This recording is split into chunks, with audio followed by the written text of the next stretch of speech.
Bersumpah. Demi Tuhan saya berjanji. Demi Tuhan saya berjanji. Om Atta Paramawisesa saya bersumpah. Om Atta Paramawisesa saya bersumpah. Demi Sang Hyang Adi Buddha saya bersumpah. Demi Sang Hyang Adi Buddha saya bersumpah. Senin sore, Wakil Menteri Kabinet Merah Putih resmi dilantik Presiden Prabowo Subianto. Digelar di Istana Negara, 56 wakil menteri mengucapkan sumpah jabatan. Mereka akan bekerja bersama dengan menteri yang sudah dilantik sebelumnya untuk menyukseskan visi misi pemerintahan Prabowo Subianto, Gibran Rakabuming Raka. Satu persatu wakil menteri yang dilantik hari ini membawa serta keluarga mereka untuk menyaksikan langsung momen istimewa di Istana Negara. Mereka telah berjanji untuk bekerja mengabdikan diri pada negara. Beberapa dari mereka mengaku sudah berkoordinasi dengan menteri. Sebagian lain mengaku sudah tahu apa yang mesti dikerjakan. Ya, saya sebagai orang perempuan, ya secara naluri saya akan lihat nanti serah terima dan juga dengan Ibu Arifatur. Ya, semoga kita bisa sama-sama ya membantu perempuan dan anak terutama. Yang jelas sih Pak Fadlizon sih luar biasa.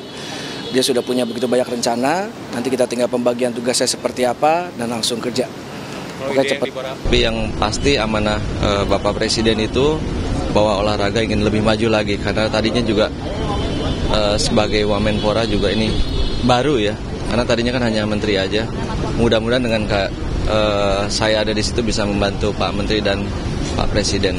Tentu saja kami dari Kementerian Dikti, Sains, dan Teknologi, fokus kami adalah yang sudah disampaikan oleh Pak Prabowo, diarahkan sumber daya manusia dalam segala jenjang. Dan dalam segala jenjang ini tentu saja pendidikan tinggi, tetapi juga bagaimana kita bisa mengeluarkan inovasi-inovasi baru. Usai dilantik, Kabinet Merah Putih langsung tancap gas, bekerja membantu Presiden dan Wakil Presiden. Di 100 hari pertama ada program prioritas yang segera dijalankan.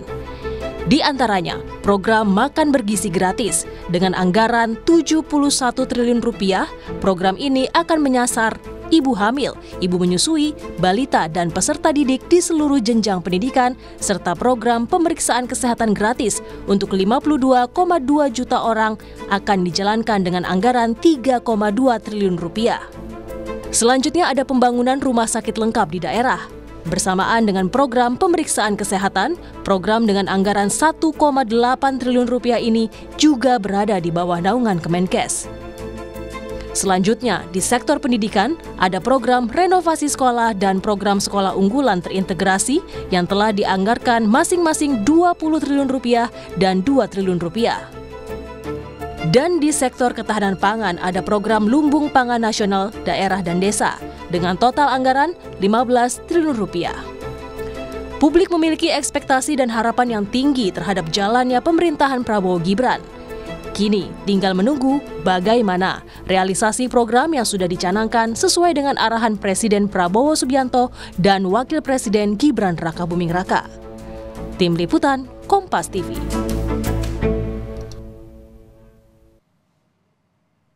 Saudara, usai dilantik Presiden Prabowo Subianto, jajaran Kabinet Merah Putih akan dibawa ke Magelang, Jawa Tengah untuk mengikuti pembekalan. Nah, bagaimana persiapan soal ini kita akan tanyakan pada jurnalis Kompas TV, Cindy Permadi dari Istana Kepresidenan Jakarta.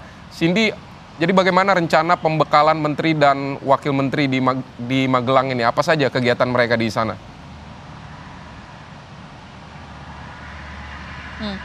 Iya, Vidi, rencananya untuk pembekalan di Magelang akan dilakukan selama 3 hari, dari hari Jumat sampai Minggu, tanggal 25 sampai 27 Oktober 2024, itu yang disampaikan oleh Mensesnek Prasetyo Hadi. Dan kalau dari para menterinya sendiri, sebenarnya mengaku sebelum dilantik mereka sudah mendengarkan kabar itu, soal mereka akan mengikuti pembekalan lanjutan dan mereka diminta untuk bersiap-siap. Tapi untuk detailnya mereka juga tidak tahu. Tapi pada dasarnya, pembekalan yang dilakukan di Magelang pada akhir pekan ini adalah pembekalan lanjutan dari yang sudah dilaksanakan oleh Presiden Prabowo Subianto. Ada 3 agenda besar dalam pembekalan dengan bertemakan Akmil itu. Yang pertama adalah soal penyampaian program prioritas pemerintah selama 5 tahun ke depan dari tahun 2024 sampai tahun 2029. Yang kedua adalah soal memberikan arahan teknis untuk masing-masing kementerian dan lembaga. Dan yang ketiga adalah untuk mempererat hubungan. Kalau kita bedah satu persatu, misalnya soal penyampaian program prioritas pemerintah, kita berkaca dari apa yang sudah disampaikan oleh Prabowo Subianto, baik itu dari saat masa kampanye hingga pidatonya ketika dilantik di MPR pada hari kemarin. Misalnya yang pertama adalah soal bagaimana bisa mencapai pertumbuhan ekonomi 8%. Bagaimana bisa menegakkan hukum secara tegas, kemudian agar tidak ada korupsi, kemudian juga soal tidak melupakan rakyat miskin, penyaluran subsidi yang tepat sasaran. Itu adalah beberapa poin yang ditekankan oleh Presiden Prabowo Subianto dan tentu harus diterjemahkan oleh para pembantunya di kabinet, baik itu menteri, wakil menteri maupun juga kepala badan dalam bentuk kebijakan.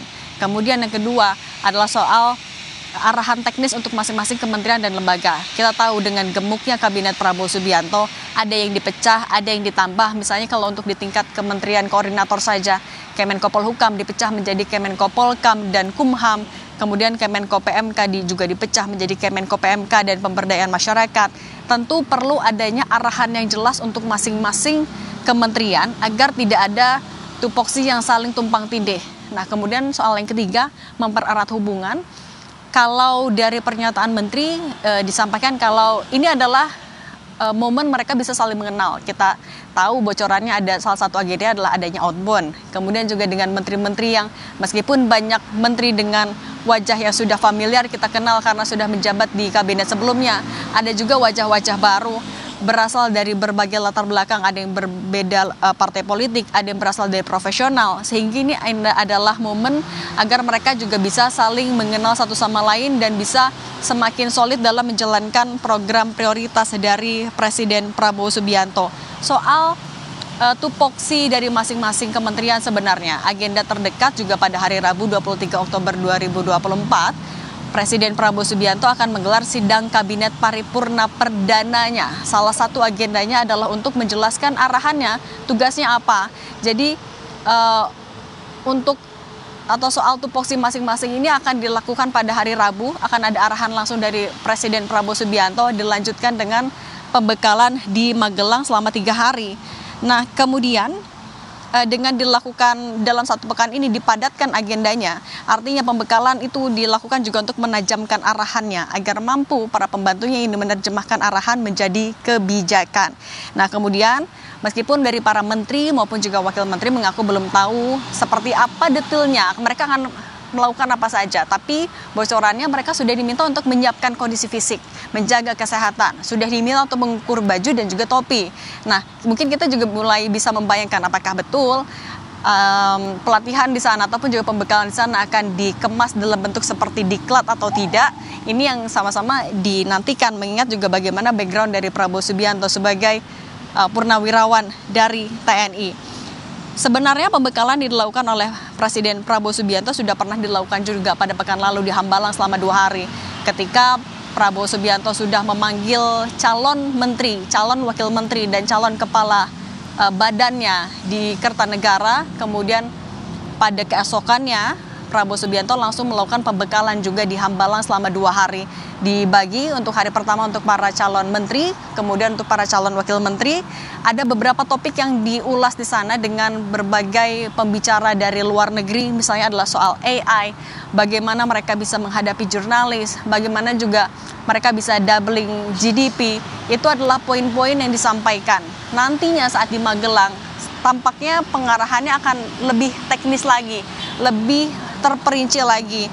Kalau kita juga ingat bagaimana Prabowo maupun juga timnya berkali-kali bilang agar setelah dilantik kabinetnya bisa langsung bekerja secara spesifik ataupun bekerja secara mulus. Ini tampaknya adalah strategi Prabowo Subianto untuk bisa maraton langsung agar timnya juga siap langsung bekerja, menerjemahkan tadi program prioritas Prabowo Subianto dalam bentuk kebijakan yang langsung bisa diterapkan untuk masyarakat. Pidi. Baik Cindy, pada Jumat sampai Minggu nanti para menteri dan wakil menteri akan mengikuti pembekalan di Magelang, Jawa Tengah.